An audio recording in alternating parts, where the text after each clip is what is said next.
when we're live. Thank you.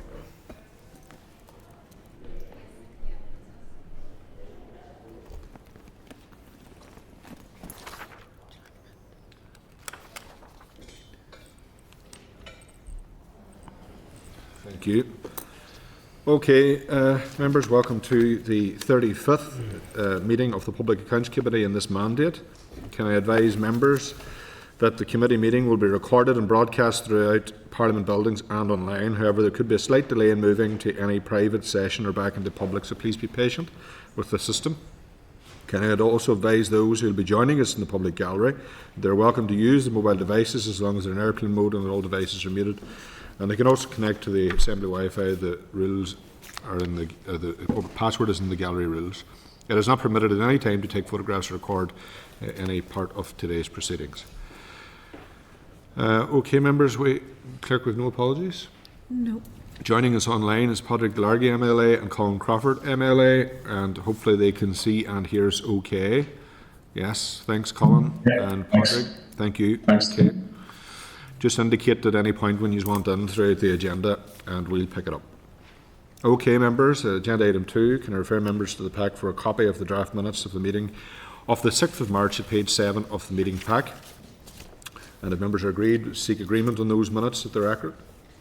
Yes. Okay. Thank you. Okay, members, agenda item 3, can I ask if any members have any relevant declaration of interest to declare for this particular meeting? No. I just declare I'm a member of the Economy Committee if we're talking about the Economy accounts just. So okay. I'm that committee. So, thank you, David. Padraig? Chair, just same as that member of the Economy Committee, and then just in terms of the ongoing GP stuff, just the interest that I've declared before, just with family members as GPs and former members of BMA as well. Okay, thank you. Okay, members, can I also take this opportunity to welcome Sinead and Laura to the PAC and thank them for stepping in to provide support in today's meeting alongside Marion and Lucia.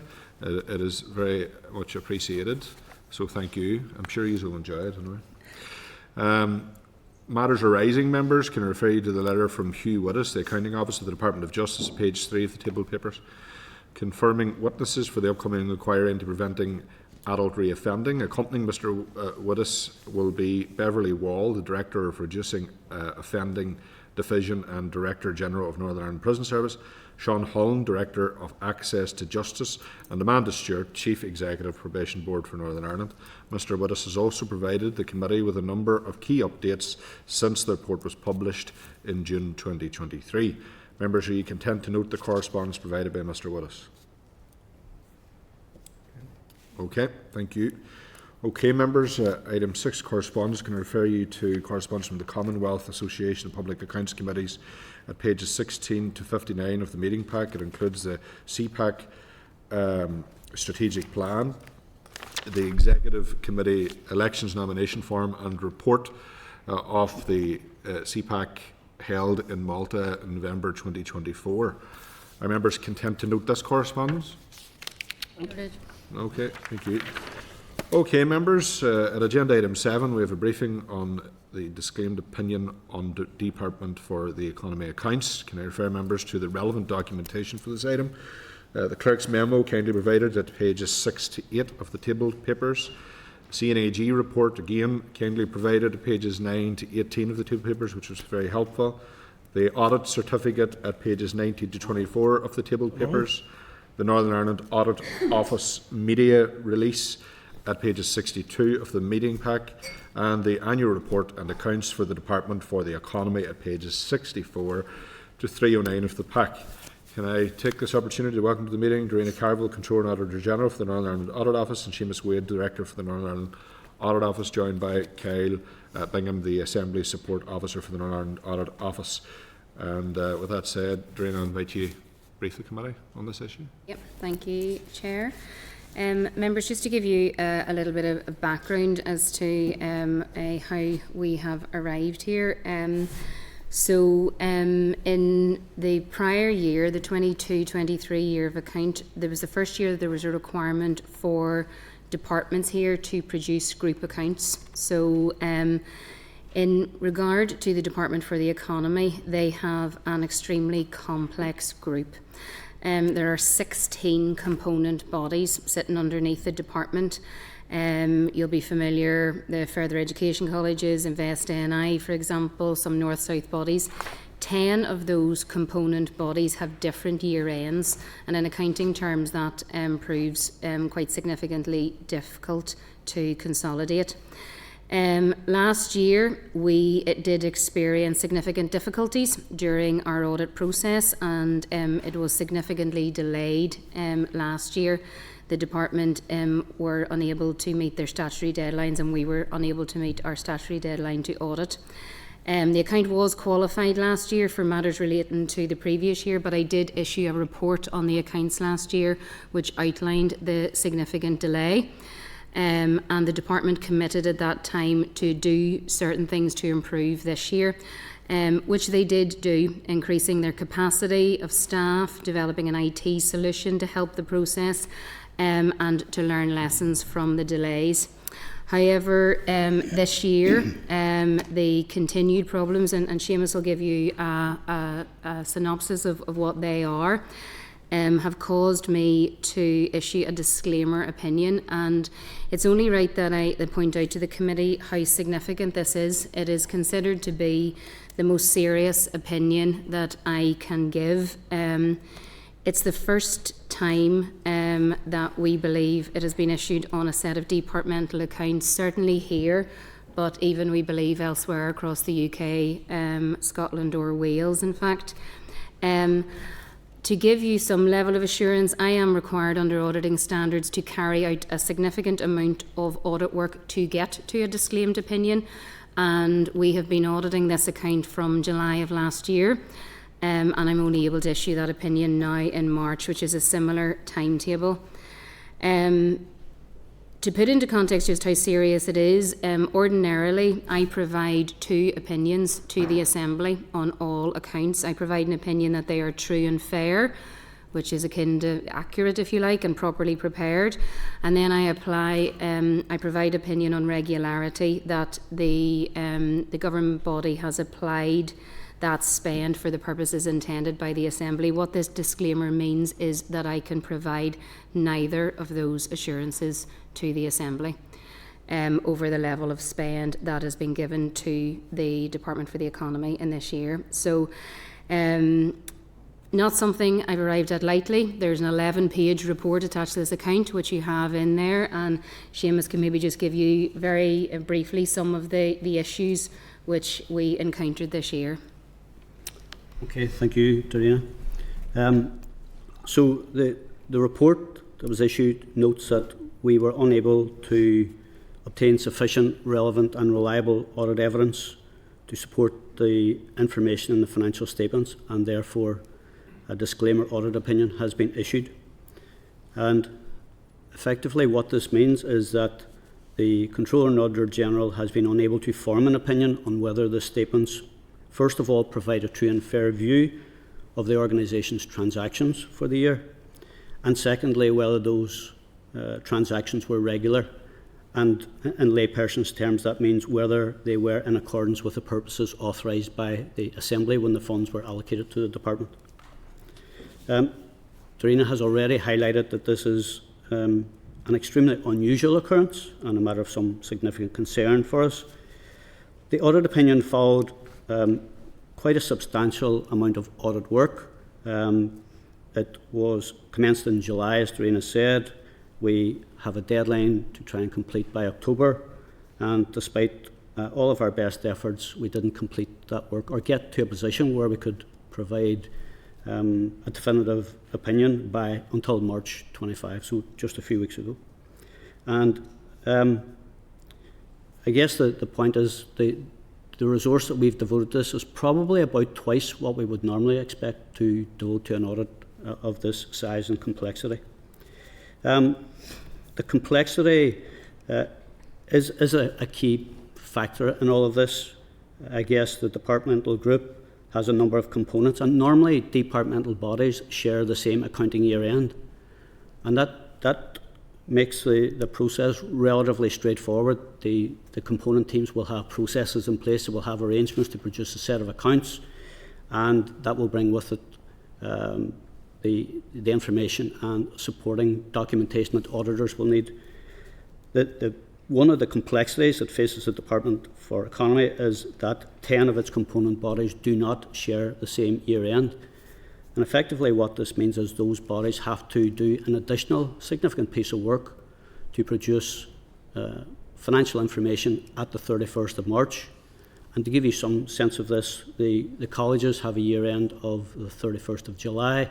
Stranmillis has a year-end of 31st of July. The North-South bodies have a year-end of 31st of December, and one of the other bodies has a year-end of 31 August. So 31 March is not a natural breakpoint for them in terms of their financial year, and that was a significant part of the complexity. There was one particular difficulty that the department had throughout this process, and that really was its interface with Northern Regional College. That's highlighted in the CNAG's report, and the difficulties that the college itself faced in resourcing that additional work impacted significantly on the department's overall timetables.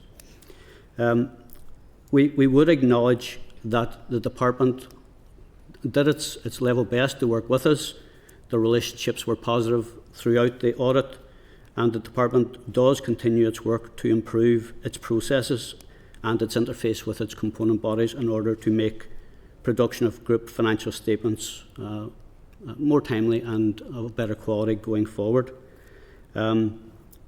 We did note in our report the significant challenge that this caused, but we also acknowledge that this is really important, and we encourage the department and its arm's length bodies to continue to put considerable effort into resolving these matters going forward.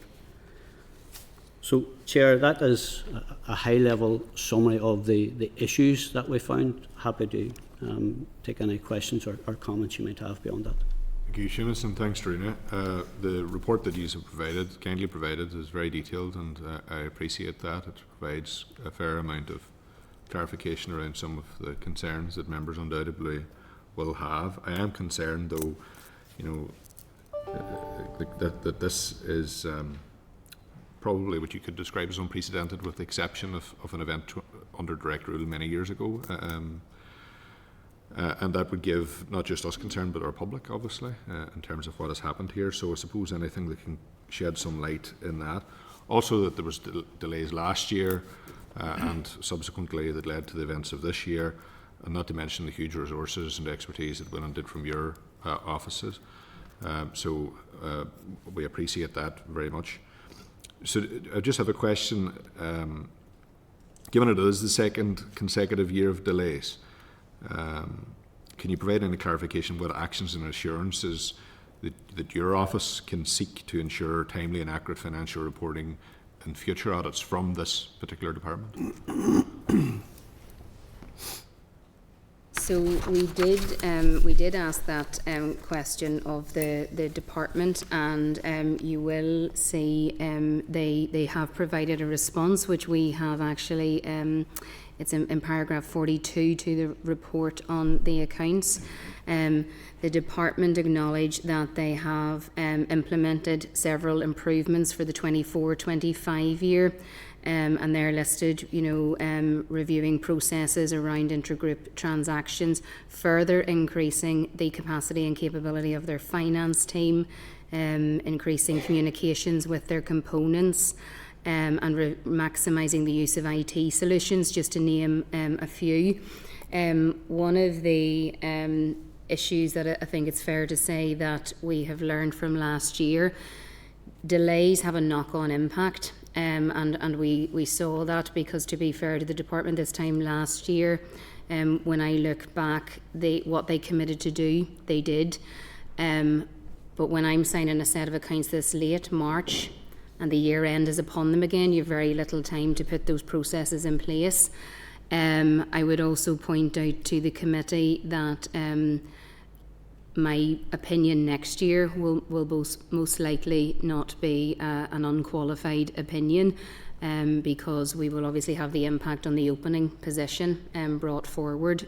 So obviously I can't determine yet what exactly that will be, but it's very unlikely to be a clean audit opinion next year as well.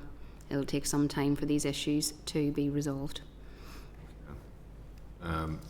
Just a further question as well. The figures are quite stark. So, what are the key risks to the public finance arising from the 1 billion in adjustments, for instance, and particularly the 137 million for which no evidence was provided at all? That figure is alarming for people.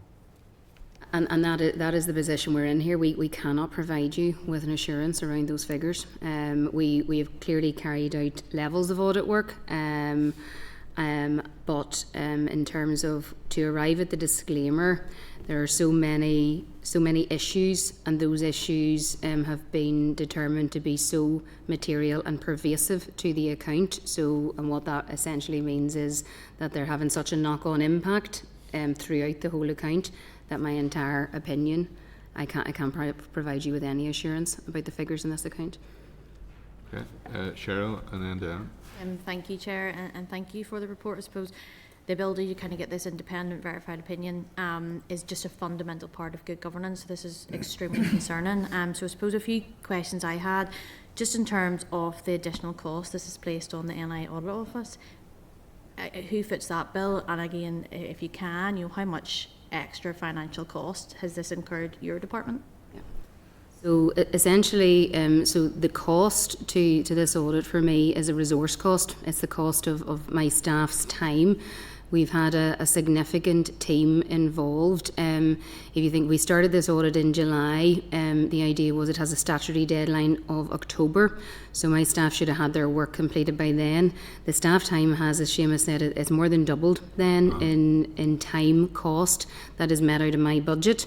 I'm in a fortunate position in that the budget for the entire office has been voted by the Assembly's Audit Committee, and I have the resource to enable me to do that. I am required to do that. One of the things I pull out in the press release is a private sector auditor can walk away from an audit, can withdraw. As a statutory auditor, I can't do that. And then auditing standards require me to do a level of work to get to an opinion, even if it is an unfortunate one like this. So our costs have more than doubled. The impact that does have in the office is that resource could be used on other things and was scheduled to be used on other things. We have delays to some of our other financial audits as an impact, and obviously has an impact on our public reporting as well. We could have done more with that resource, if you like. It's having a knock-on effect really on everyone. Just in terms of, for my knowledge, I suppose, is there any potential legal or reputational consequences to this for the department? That's possibly not one that I could answer in terms of that. That would probably be a question better directed at the department, if I'm honest with you. Appreciate it. Thank you. We'll make a decision as to what we do next, and we'll discuss that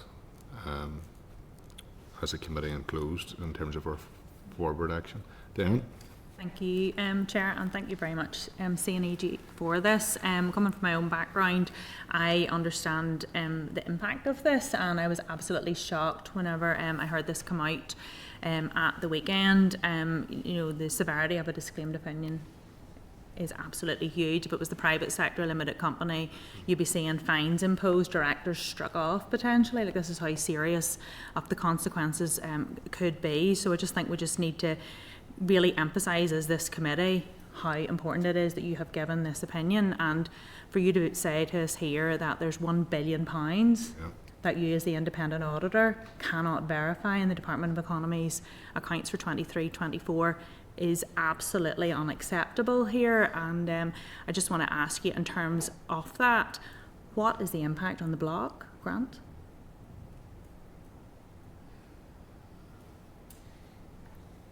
In terms of the block and returns to Treasury, I'm not aware of any impact in that regard, but again, probably for the Department of Finance to just confirm that for us. In terms of the overall assurance with regard to the block grant, you know, this is unprecedented. This is the only account, the only departmental account where I am in this position. So I suppose to provide some sort of positive assurance to the Assembly, you know, I have been able to provide an opinion on all other departments and how they have spent their share of the block grant. So this, and I should also say as well, you know, I haven't arrived at this opinion lightly. There has been an awful lot of work and lots of our technical opinion. We've actually, we sought to advice from the National Audit Office as well, you know, before we arrived at this opinion as well. So it is very unprecedented, not one that we've arrived at lightly. But there are some assurances from the block grant perspective. It is the only department who are in this position. And you had referred to the 22-23, obviously the knock-on of that getting carried into 23-24, and I'm just very concerned that we're sitting in March 2025, and this is a financial year where the department is transacting in, the block grant is under pressure, and you're saying that the opening balances for the department, we don't have assurance over their accuracy. We won't have, because the opening balances for this year that we're in, quite rightly, as you point out, will be the closing balances in this account, which I cannot stand over. And in terms of these adjustments that are made, and again, it sort of baffles me that someone or a group of people have gone in and made over 40 adjustments to accounts, and actually made an adjustment, took a proactive task to do that, and haven't been able to provide you with evidence of what that is in 17 of those, totaling £137 million. So did they remove those adjustments when they couldn't provide evidence, or are those the numbers that are still in the accounts? No. Yeah. So you will have heard previously the department mentioned that one of the improvements they wanted to make was to improve the IT solution that effectively helps them collate the information from the component bodies into their group accounts. And that piece of work was undertaken. What they did following that for 23-24 is they reran the 22-23 figures through that, and that resulted in the 43 adjustments. The issue is they're not entirely clear themselves why those figures are different in the new model from the previous model. And for 19 of those, they weren't able to give us sufficient information that allowed us to verify that those were appropriate. So it's not that they stripped it out and applied a figure that they'd calculated themselves. They applied a new model, but they can't really fully understand why the model produces different figures from the figures that were used previously. Just absolutely not good enough in terms of our, you know, our government accounts and the scrutiny and the assurance that we are expected to give back, you know, to the public here. So it's, as I say, well, you know, we'll talk about it obviously as committee, and I sit on the finance committee as well, and I see, you know, a key role for that coming through. And in terms of the year ends, and I appreciate what you're saying for 16 of the component bodies and 10 of them having different year ends. Do you not think that they've got sufficient management accounting processes in place? Because, you know, I would have expected hard closes at different points in the year, that they should have been able to find a point at which they can cut off and provide a reasonable assurance to you. Well, that's it. They are. Those components are ending up having to do, as you say, they're having to do a hard close at 2 points, their own year end, and then at a point for consolidation. It has resulted in a significant increase in workload, and we know in certain of those audited bodies, and Seamus mentioned the Northern Regional College is one, they have had staffing difficulties themselves, and that additional burden of the consolidation, I guess, has really impacted here. And those different year ends then haven't helped, because it has made it that little bit more burdensome. And they've made, just a final one from me, they've made the comment in the response to your report about increasing their staffing team. Do you think that they're, you know, inadequately staffed currently? Has this fed into this? We probably can't. I wouldn't be able to form an opinion on the adequacy of the staffing levels in the department, I would have to be honest, but certainly that is the view of the accounting officer, and I think one of the solutions that he has determined to put in place is to resource his own departmental team more significantly next year at senior levels, as I understand it. No, thank you, and just to repeat, it's so important for us here in this committee and in other committees to really draw out the importance of accurate and audited accounts, because how else can we provide assurance to the public on how our public funds are spent here? Thank you, Chair. It is extremely serious in nature, and it'll actually be damaging in terms of public confidence, to be honest, when it comes to the use of public money. And you know, I think Seamus, maybe it was yourself, Doreen, that said when you look across these islands, there's no other comparison that you can draw from this happening anywhere else. Is that right? There have been other disclaimed opinions, not at departmental level. So there was one just last week in Wales, a small body of around £1 million turnover. The National Audit Office disclaimed last year the whole of government accounts, but due to missing data coming from the local government sector, and they've also disclaimed a health agency, but none that we are aware of at departmental level. Our own office, I think you mentioned, Chair, we've issued a disclaimer on true and fair and regularity, and this is, I suppose I should make that point, there are disclaimers maybe of regularity opinions only, but a disclaimer over the whole account, over both opinions, was over 20 years ago, for similar reasons actually, difficulties with underlying accounting records that were so fundamental. Interesting how unacceptable the situation is, to be honest. I've David, and then Tom, and then Cathal. So for me, coming from a small business background, a lot of small businesses accounts will be late, but you take a fine and you're punished for that. You know, what happens here? Is there any comeback, or is it just civil service? We get on and just continue on without any comeback. You know, it doesn't seem very fair that the HMRC would slap a small business for this hard. Is there anything? Those type of rules that Companies House would have, we don't have. So my obligation, the obligation of the departments is to prepare a set of accounts, and to have those audited by myself usually, and then to delay those by a statutory deadline. So there is a deadline. As I say, that the department missed that deadline. The accounts are now laid before the House, and then the scrutiny falls to the House thereafter. The other bit, as you said, and I kind of get how the time of year, the year end for an educational bit will be in a school year rather than I can kind of get my head around that. But that's no different last year than any other year. Yeah. So how is it different this year than the year before or the year before? So the difficulty the problem arose really last year was because they had to consolidate for the first time. So the FECs, if you take them as an example, they have always been producing their accounts to their year end, they have been audited to their year end, and they continue to be so in their own right. The problem then arose when the department had to incorporate all of its bodies within its group account, and that rule, if you like, came in under the direction of the Department of Finance just last year.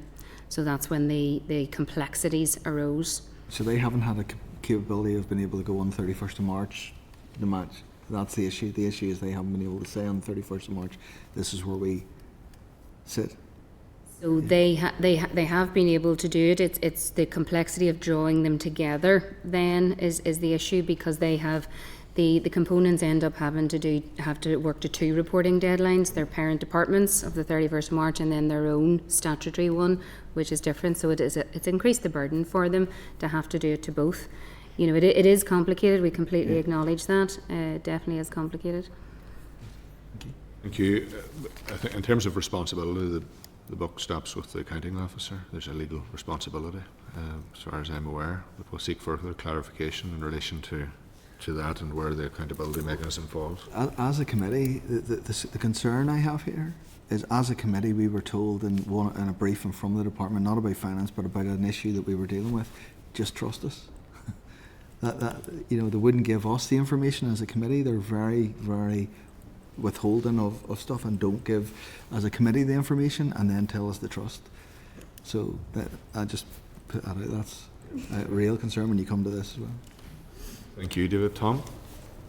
Chair, no doubt listening to the debate around the table, a huge concern here with this situation, and given that new models have produced different figures, there were so many adjustments that was made. There's a lack of adequate documentation and transparency, and all of that. Is there any suspected fraud in any of this, or is it just simply down to poor housekeeping? No, I think we have been able to conduct a level of audit work that would suggest we have found no evidence of fraud. We have found no evidence of fraud at this point. So simply down to poor housekeeping then? Well, I suppose the only caveat to that is because we haven't, been able to fully get answers. I do have to caveat that. We haven't been able to fully reach an unqualified opinion. There is always an underlying fraud risk, I guess, but we have no evidence to suggest fraud, so I wouldn't want to alarm anyone in that regard. And I suppose then it's making this wrong right again. And, what can you, can your officers put anything in place, if you like, to make this wrong, to get this rightified again and get these folk back on track? Well, certainly in both years of accounts, my team has been working very closely with the department, and as Seamus said, the department, to be fair, have worked very cooperatively with us, so I really couldn't criticise their cooperation. We have we issue something called a report to those charged with governance, which is issued to departmental officials and their board and their audit committee, and we make recommendations for improvement. So we did that last year. We have done that again this year, and our teams will provide advices along the way. We obviously cannot get involved in preparing the accounts ourselves. But we certainly will make recommendations for improvement and have done so in both years of accounts. And to be fair, the department have been very receptive to those recommendations, I must say. Thank you, Tom. Cathal? Thanks, Chair, and thanks very much, Trina. Obviously, most of the questions have been asked. For myself, I'm just trying to find out how we got to this point. Because you're saying on one hand it's complicated and they couldn't access accounts, and then all of a sudden, because of the rules and regulations, you had to go ahead make the decision you had to make. So my point is, if there's different deadlines right across the board, how do you marry all that up? So you're saying the rules was changed, in the fact then that changed it. So was there not a time frame for to address all that? Do you know what I mean? That's my point. It's unusual that this has happened. I'm just trying to dig into as to how, because you said you've worked with the department, they've engaged with you. And now all of a sudden we got a headline last week, and now all of a sudden most were trying to understand exactly how this has come about. So if there's different deadlines throughout the years, how would you consolidate all of that? And then all of a sudden there's new rules. And my reading of what you're saying to me, so you can correct me if I'm wrong. So all of a sudden there's come new rules, and everybody's saying, right, well, we had to apply this, and as of a certain date they hadn't met the targets or hadn't had all the information or couldn't provide. Is that I can't understand how that has happened, to be honest with you. In all my experience. Yeah, so it's no doubt, so the new rules, if you like, the requirement to consolidate came in for that 22-23 year, and that requirement comes under a direction from the Department of Finance. Departments knew that this was coming, so there was 2 years of what we would term dry run, where they had a dry run of the processes that would be required, and all departments did this. I suppose the difficulty with the dry run, when we look back, the dry run accounts, there had been problems in their dry runs as well. They anticipated those getting sorted out in the 22-23 year. But it did prove to be very, very complicated for this department. It was always going to be, I think, quite a big ask for them, given their complexities. They were aware of that. They'd had 2 years of a dry run. But the rules, that consolidation really did pose them quite significant difficulty. As Seamus alluded to, then having one of their components that had such significant difficulties as well really contributed to the delay in particular quite considerably in both years, and that's the NRC as well. And you're saying this didn't happen across any other department? No. Enforcement rules are working with outside bodies or anybody else. No. Their But procedures were followed and correct. I mean, I'm just saying, so they're all given the same time frame to operate in. yes. And- But and- no other department would be this complex, to be fair. No, 100%. Yeah. I mean, looking at it now, it's easy to say because the department has worked with you. My point is then, there should have been some scope or engagement there to ensure, saying it was a trial run, it should be looked at. That's nothing to do with the piece of work that you had to do. So I'm not debating that point. Is it a value for money issue, Major, or not? Or do we know enough yet at this point?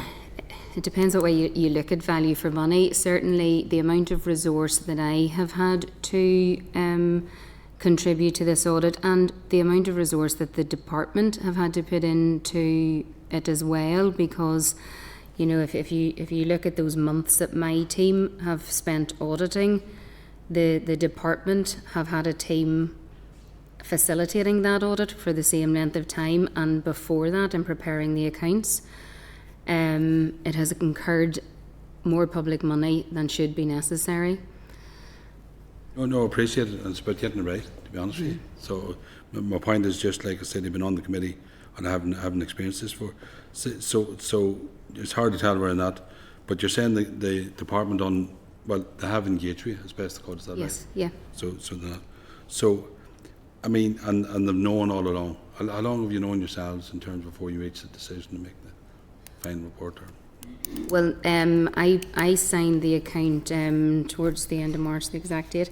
That is the day that I reached the opinion. Now, we were probably arriving in that opinion for about 2 weeks prior to that. We have processes that we have to go through then of getting our technical gurus in-house, if you like, to look at that. As I say, we took more technical advice from the National Audit Office as well, because we were in such uncharted territory, if you like. We do then speak to the accounting officer and the finance teams in advance of signing as well, and we spoke to their audit committees as well and presented our findings. So but we have known throughout the life of this audit process that this was difficult, and we keep the audited bodies abreast as we go of the difficulties that they find. We give them the opportunity to rectify those difficulties. So I don't think there was any huge surprises here, Cathal, when I arrived at the opinion. No, 100%. So just two final questions. I mean, you've used the words complicated. I mean, it has been a complicated process for them. It looks as if, and maybe the department will have a conversation here how the committee goes forward. I'm trying to find out, I mean, were they given enough time? You may or may not be able to answer that, but it's something we need to look at. Clearly they weren't in terms of the new processes. Or whoever said if the facts and figures had to come in by a certain date right across the board, that's what should have happened, and then you would have been able to marry up all the accounts. Just as far as from a committee point of view, it's just pity we didn't get an opportunity to ourselves. I didn't find out the last week that we couldn't have been notified as a committee. Just this come along, you know what I mean? Okay.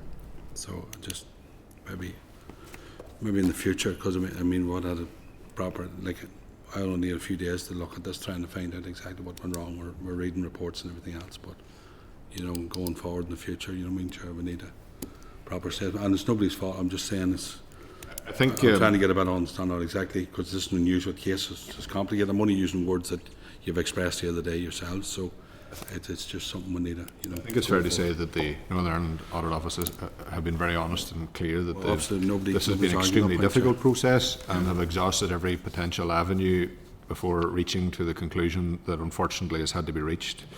And I also appreciate that. I appreciate actually, given what was involved, why we didn't receive it sooner, and I appreciate the sensitivity around this today. Just to be clear, I've read quite a bit of detail on this over the last number of days, particularly since the news broke in relation to it. So I want to put on record my appreciation to the Northern Ireland Audit Office team for their patience and for the report that have been provided to us today that has provided clarification to us. So I do want to say thank you for that. I just want to pick up on one point though. you'd said there to Cahill, no other department is this complex. Now, that might be the case in terms of Northern Ireland PLC, but when you look at the south of this island, or you look at Westminster or Scotland or whatever, have their departments that are similar in nature and in business, such as the Department for Economy here, operate in a similar capacity in terms of those various arm's length bodies? And are they equally as complex, if not more so, in measure? And have not been in this situation? I would have to go away and look at that for you. I really wouldn't know the answer to that. When I say this is complex in accounting terms, I must say that. I'm sure that there's other departments that have got their own complexities, don't get me wrong, but this is complex in accounting terms. Whether or not there are other bodies equally complex or more complex, in fact, throughout the islands, I honestly wouldn't know the answer to that. But we can certainly have a look, and I can engage with other audit offices and see if there are lessons to be learned from that as well. Yeah, I just, whilst I accept it as you've described it, and I accept your analysis that it's a complex process, I don't think that negates the responsibility of the department to ensure that the figures balance at the end of the day. They have a responsibility. The accounting officer has a responsibility, and I don't accept, from what I've seen so far anyway, some of the reasoning behind it, and I'm sure the public will be the same. But the committee will decide what we do next in closed session. Is someone else looking in on anything further on this part before we move into closed? Okay, Doreen, have you anything further? Are you okay for this? No, thank you, Chair. Okay, thank you, members. Marina, we'll just move into closed if members are agreed, okay? Great. Senate Chamber. Sound.